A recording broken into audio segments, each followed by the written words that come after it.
يا ربي صل على محمد أشرف بدر في القول أشرف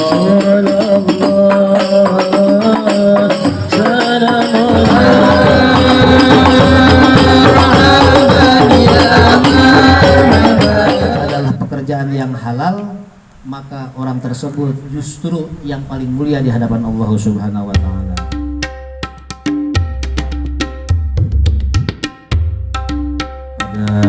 Sore malam hari ini kita akan mengkaji tentang kehidupan, walaupun tidak sempurna dan seutuhnya, namun kita berusaha untuk selalu membenahi diri dalam kehidupan kita, karena setiap kita tidak terlepas dari kasab.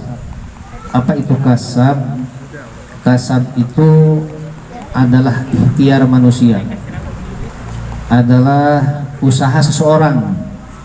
Jadi setiap kita ingin minum, kita mau makan, kita mau punya rumah, punya kendaraan, harus ada namanya kasab.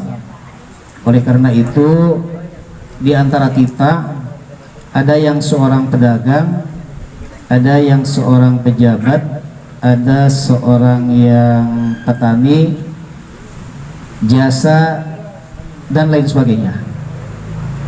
Maka semua itu diatur oleh agama, karena sesungguhnya setiap uang yang masuk ke dalam kantong kita, kita terima dengan tangan kita, kemudian kita belikan beras, kemudian kita belikan garam, kita belikan segala kebutuhan kita, baik makanan, minuman, pakaian, tempat, itu akan mempengaruhi terhadap karakter seseorang. Kalau yang kurang baik, bisa ada bangor-bangor itu orang karakternya. Kalau hasilnya yang halal didapatkan dengan cara yang baik, insya Allah akan menjadi suami yang soleh, amin. Menjadi istri yang solehah, putra putrinya solehin dan solehat, taat kepada Allah dan Rasulnya.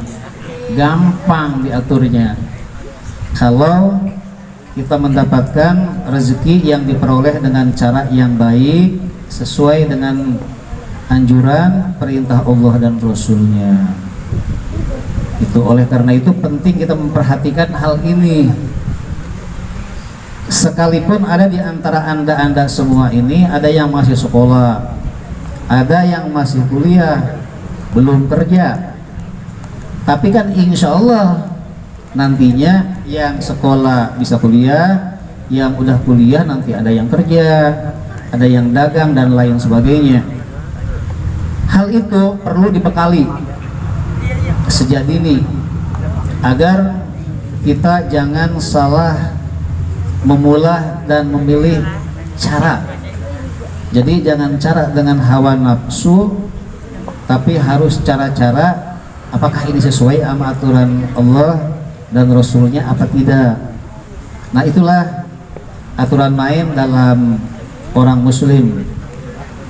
Oleh karena itu, seperti yang telah kita tadi kita pelajari, kita bacakan bersama-sama hadis dari baginda Rasul sallallahu alaihi wasallam. Siap mendengarkan semuanya? Ini kalimat, Masya Allah, ada yang dari Allah sebagai firman. Masa kita tidak perhatikan? Ada yang dari sabda baginda Rasul sallallahu alaihi wasallam. Jadi saya hanya menyampaikan. Ada yang dari orang-orang soleh, dari para aulia Allah, dari para mu'alif ini kitab. Jadi seorang ustadz, seorang penyampai hanya menyampaikan saja. Oleh karena itu, mari sama-sama kita dengarkan baik-baik. Insya Allah nanti bisa ngobrol bebas setelah acara ini selesai.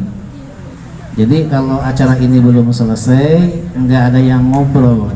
Makanya posisinya kan diatur begini, supaya nggak luar pada ngobrol. Baginda Rasul sallallahu alaihi wasallam bersabda, "Man talabad dunya halalan." Barang siapa yang mencari dunia, yang kerja mencari uang, mencari sesuatu untuk kebutuhan, menopang kebutuhan dalam hidupnya, halalan dengan cara yang halal. Dengan cara apa yang halal? Nah, ini terkadang sering diabaikan ketika hawa nafsu yang menjadi setir kita. Biarin dah, kalau kita ngandelin gaji doang mah, kapan punya motornya, kapan punya mobilnya, udah selagi ada kesempatan sikat aja. Nah, ini adalah hawa nafsu yang dalam agama harus direm.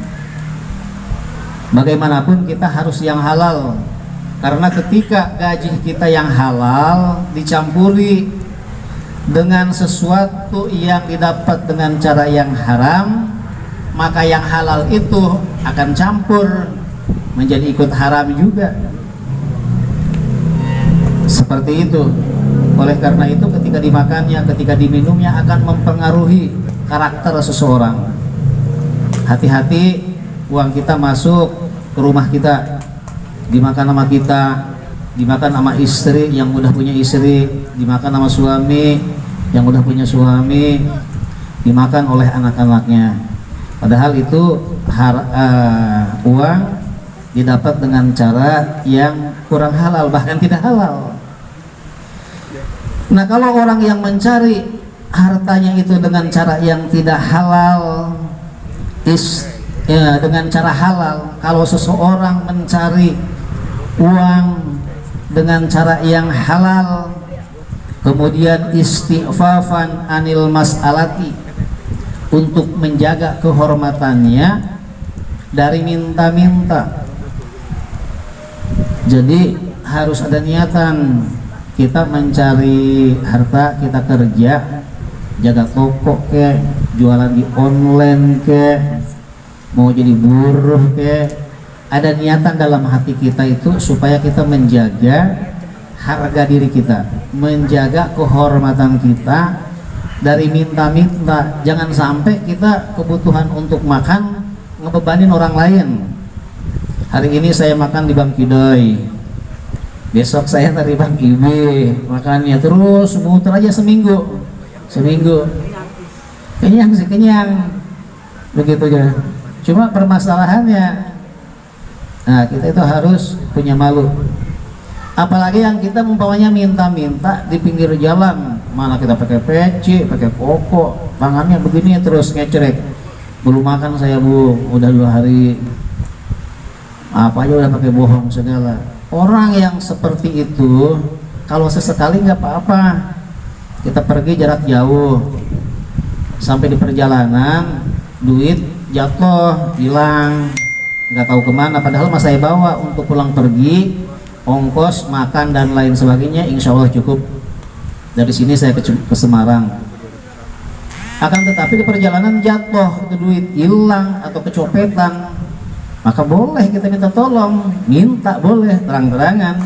Saya mau ke Jakarta, saya mau ke Bekasi, ongkos saya kurang 200.000, minta, nggak apa-apa. Tapi yang dimaksud di sini nggak boleh kita itu minta yang itu jadikan sebuah profesi.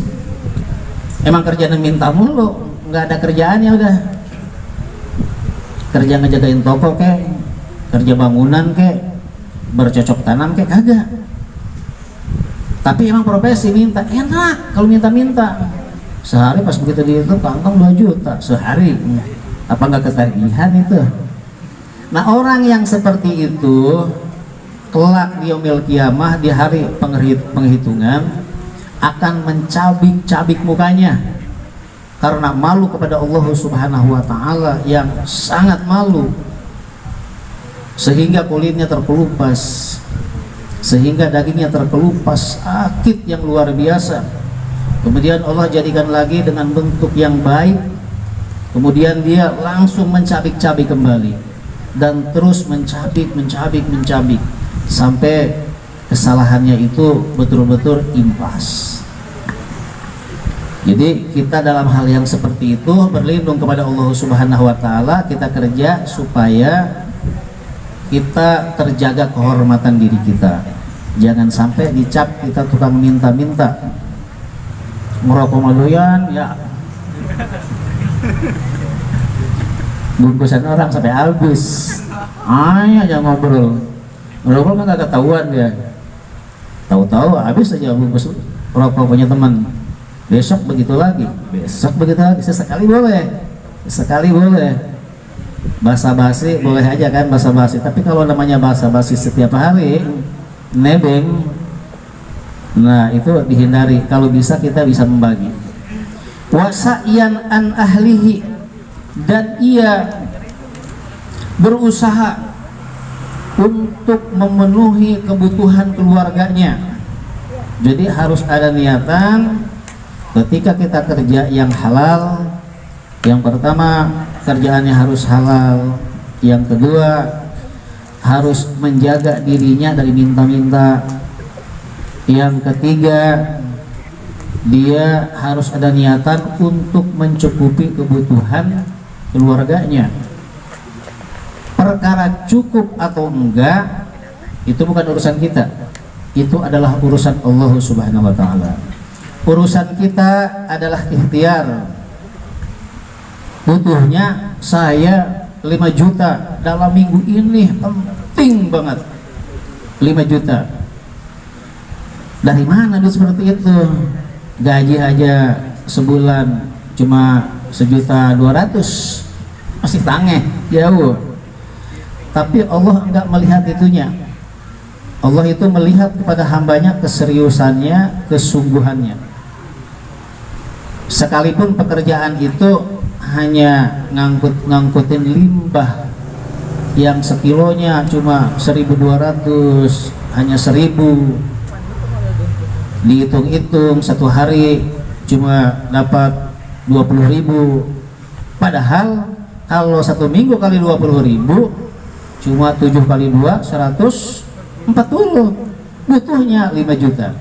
Dengan kita keseriusan kita, dengan kesungguhan kita bekerja, betul pekerjaannya kita hanya ngurusin limbah umpama, akan tetapi Allah lah yang akan mengasih jalan, Allah yang akan mengasih solusi dari permasalahan hidupnya. Maka Allah bukakan, ada aja orang yang akan membagi kepada kita, ada jalannya, min haitsu la yahtasib, rezekinya datang dari segala penjuru. Gitu. Oleh karena itu ketika kita mencari pekerjaan, enggak selamanya kita harus pakai logika, harus pakai akal. Tapi sewaktu-waktu gunakan keimanan kita, karena Allah yang akan mencukupi kita, bukan pekerjaan kita yang akan mencukupi kebutuhan kita. Gitu. Wa ta'atufan ala jarihi, yang keempat ada niatan kita ketika kerja bukan untuk cuma kita saja, untuk istri kita, untuk anak kita, tapi ada keinginan untuk membantu orang-orang yang ada di sekeliling kita yang memang membutuhkan, sekalipun kita hanya beberapa rupiah saja dari hasil keringat kita. Itu terkadang orang suka lupa. Gaji setiap bulan, ada yang setiap minggu, ada yang setiap hari masuk uang, tapi enggak pernah memikirkan orang-orang yang ada di sekeliling kita. Dia butuh, tapi kita diemin aja. Padahal enggak harus sepenuhnya kita bantu, sebagian kecil aja dia udah senang. Nah, oleh karena itu jangan aneh kalau seperti itu. Kita punya uang banyak tapi enggak membantu orang-orang yang di sekitar kita, akhirnya banyak orang yang minta-minta. Gitu. Jadi bagi setiap kita pantang minta-minta, ketika kita kerja ada niatan untuk membagi. Nah itu top. Niatin kalau seperti itu, insya Allah Indonesia baldatun thayyibatun wa rabbun ghafur, gemah cukup semuanya. Nah kalau yang 4 itu kita lakukan ketika kita kerja, ketika kita mencari nafkah. 4 hal yang sudah disebutin tadi, tahu udah ingat, masih lupa yang 4.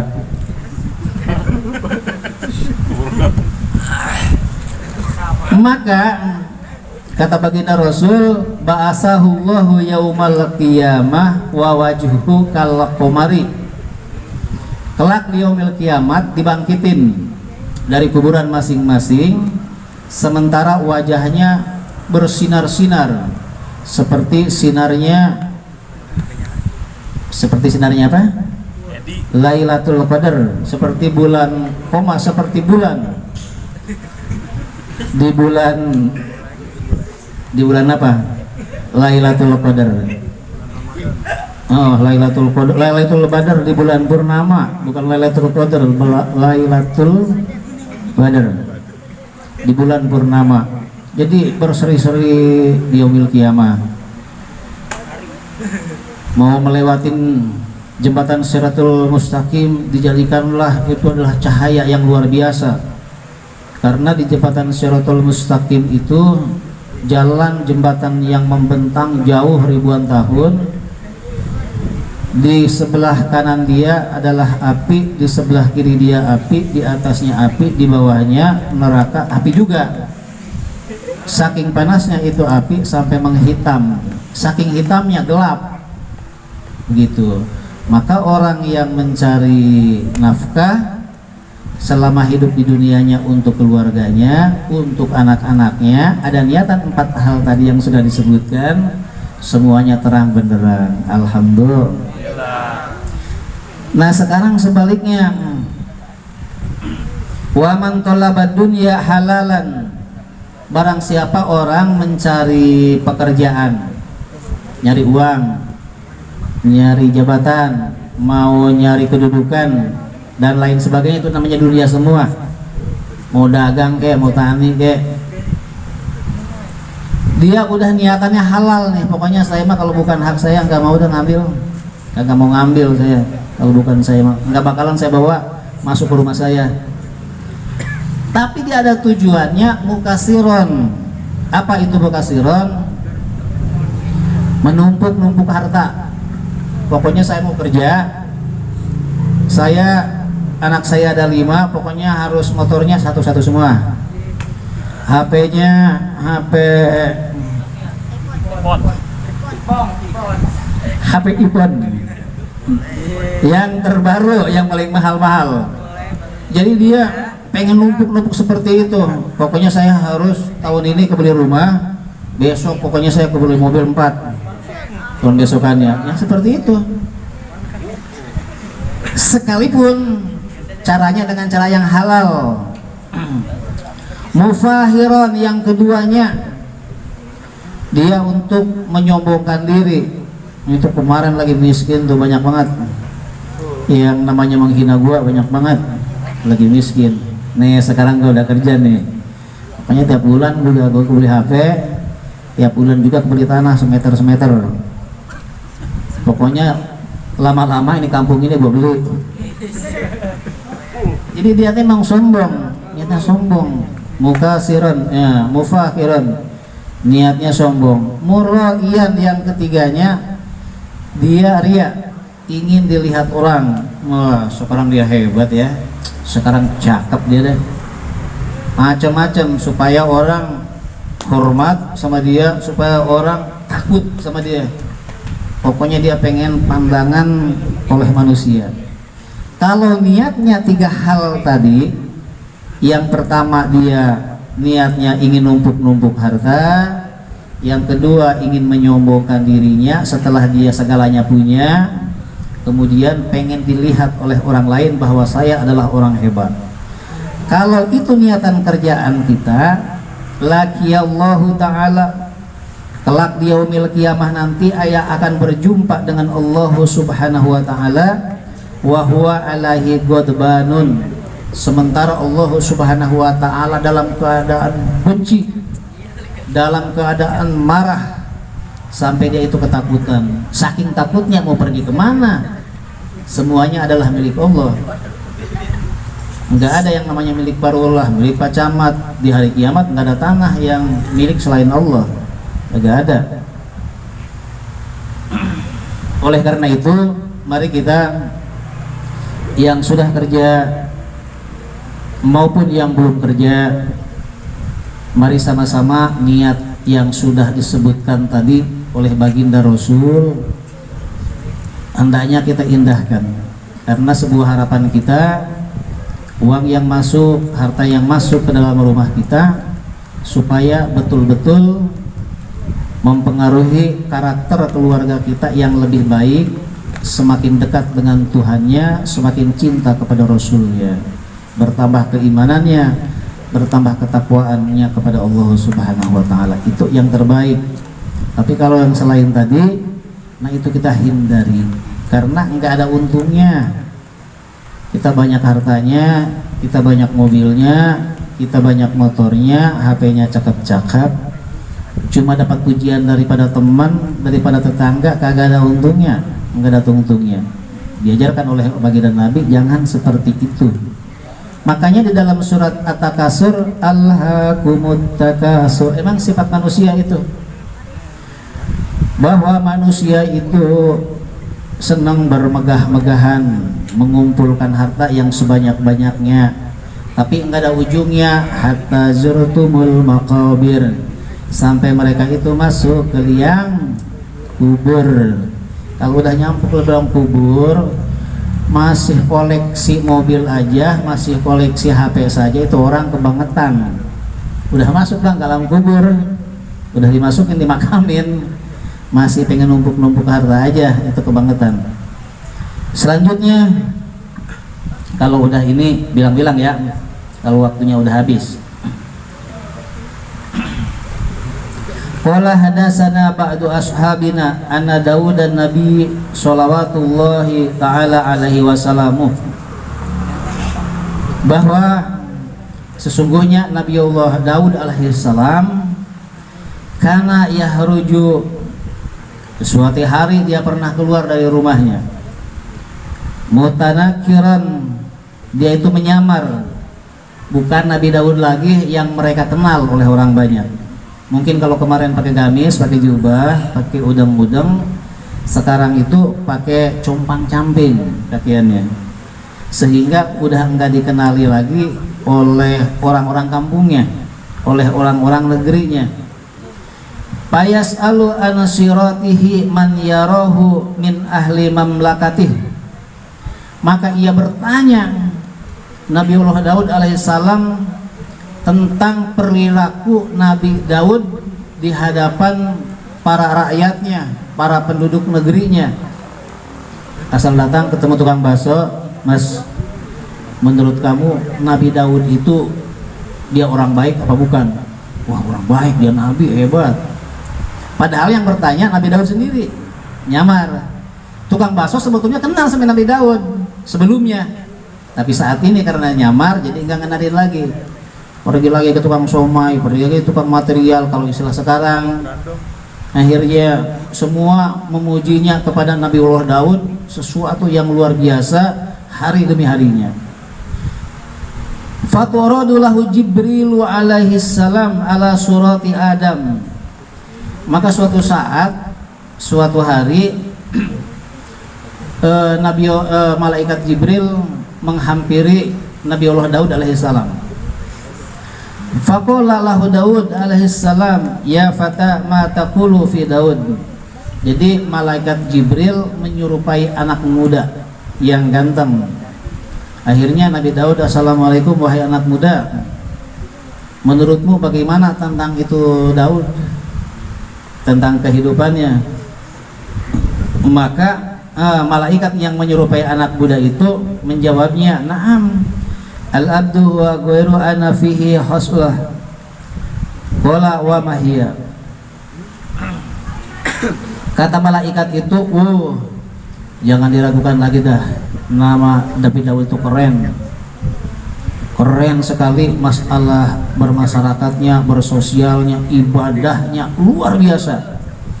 Akan tetapi sedikit dia pernah melakukan sesuatu.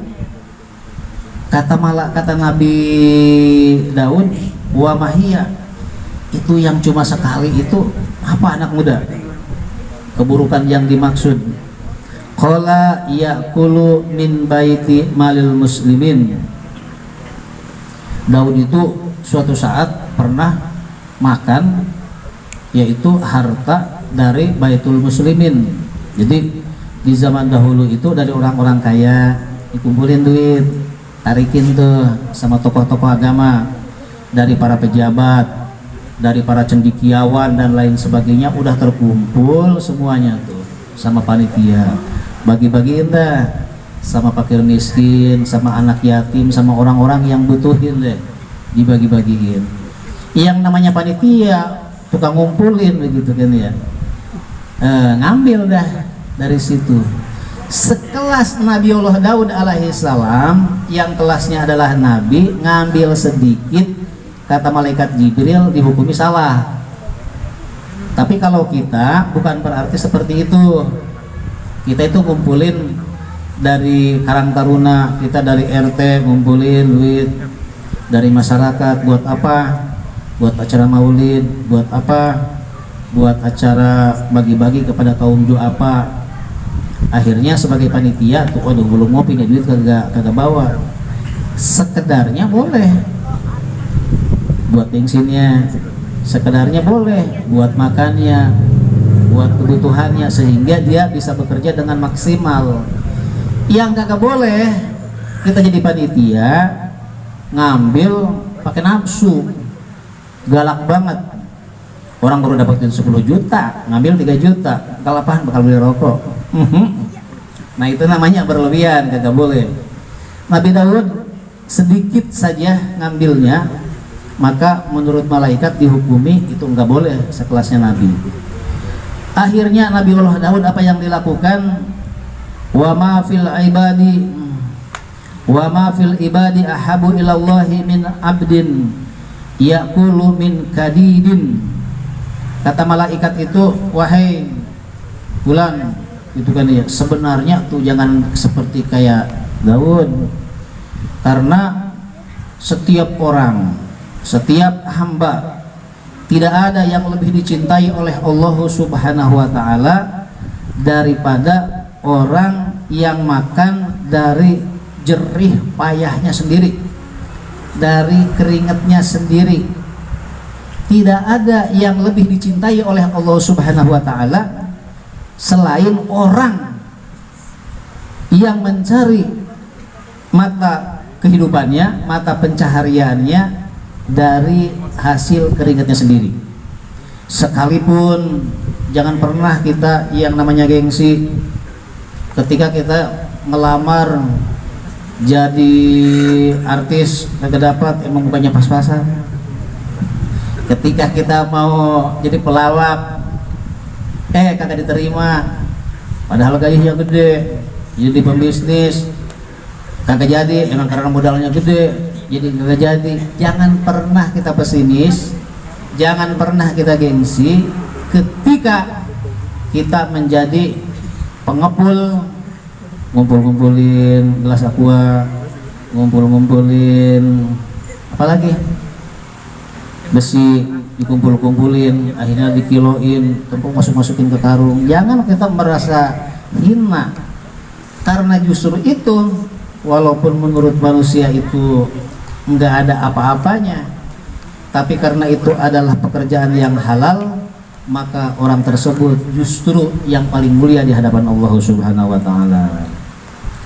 Jadi sekali lagi, bagi setiap kita yang kerjanya jadi satpam, jadi security, jangan pernah malu. Masih bujangan, udah kita mau ngelamar, kerjanya apa? Jadi security, jangan pernah malu. Bilang aja, jangankan kita anakan ini, jangankan kita anak ibu, anak bapak, tempat pekerjaan saya jagain semuanya, apalagi saya kalau jadi sama anak ibu, tentu saya udah jagain, senang dia ya. Jangan pernah malu jadi tukang security. Yang penting adalah halal, yang penting uang yang didapatnya adalah betul-betul halal. Daripada banyak boleh nyolong, daripada banyak duit boleh nipu, kagak ada artinya. Justru itu adalah buruk, rendah di hadapan Allah Subhanahu wa ta'ala. Nah kemudian Nabi Allah siapa tadi? Nabiullah Daud alaihissalam fa'ada ila mihrabihi, ia segera kembali daripada anak muda itu yang tidak lain adalah seorang malaikat. Bakian sambil dia nangis jadi-jadinya, mutadorran, dia minta ampun sama Allah Subhanahu wa taala dengan penuh kekhusyuan, karena ternyata apa yang dilakukannya adalah tidak baik. Dengan perkataannya, yaqulu ya Rabb alimni sun'atan a'maluha biyadi, wahai Tuhanku, ajarkanlah kepadaku satu pekerjaan untukku yang apabila aku lakukan dengan tanganku sendiri, tughnini, maka akan mencukupi segala kebutuhanku, daripada saya harus mengambil harta yang bukan hak saya, yaitu daripada baitul mal. Maka fa'allamahullahu ta'ala sun'atad duru, Allah Subhanahu wa ta'ala langsung menjawab permintaan Nabiullah Daud alaihissalam. Diajarkanlah oleh Allah Subhanahu wa ta'ala, yaitu pekerjaan membuat pakaian yang terbuat dari besi. Jadi pakaian yang terbuat dari besi hanya Nabiullah Daud alaihissalam. Kamu bisa membuat pakaian dari besi? Nggak bisa ya. Wa alana lahu al-hadid, dan Allah mengajarkan kepada Nabiullah Daud alaihissalam untuk melunakkan besi. Jadi besi itu yang padahal keras banget, sama Nabi Daud mah digini-giniin juga. Tiang listrik, apalagi tiang listrik diginiin aja sama Nabi Daud, yang tadinya lempeng tinggi gitu kan jadi bulat kayak bola. Kenapa? Karena lunak, lembut besi itu. Hatta kana fi yadihi bimanzilatil ajil. Kalau Nabiullah Daud alaihissalam memegang besi yang sangat keras, dia pegang-pegang itu percis banget, seperti dia bikin adonan roti gitu kan. Mau dibentuk apa juga bisa, mau bikin roti buaya, mau bikin roti bulat, yang panjang, yang gepeng, bisa. Pokoknya percis dia pegang adonan roti. Itulah Nabiullah Daud alaihissalam yang diberikan kelebihan oleh Allah Subhanahu wa ta'ala. Siapa yang mau jadi muridnya Nabiullah Daud? Edi.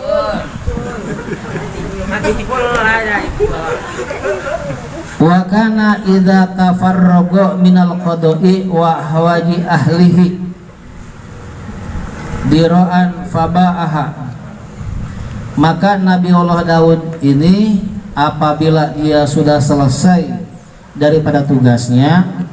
Apa tugasnya Nabi Daud? Ya setiap hari nasihatin umat-umatnya. Masalah, kalau ada masalah di kampungnya, di negerinya, segera diluruskan, dihukumi dengan sebaik-baiknya atas perintah Allah. Maka Nabiullah Daud kalau sudah selesai menjalankan tugas-tugasnya itu, amala dira'an faba'aha, dia itu membuat sebuah pakaian dari besi kemudian dijualnya. Wa asya huwa wa iyaluhu bisamaniha, maka dia itu untuk menghidupi kehidupan keluarganya itu dengan harga pakaian yang dibuatnya yang terbuat dari besi. Dia bawa ke pasar, dia jual, hasilnya buat keluarganya. Itu adalah sekelas nabi membuat satu pakaian dikerjakan dengan tangannya sendiri. Artinya apa? Pelajaran buat kita.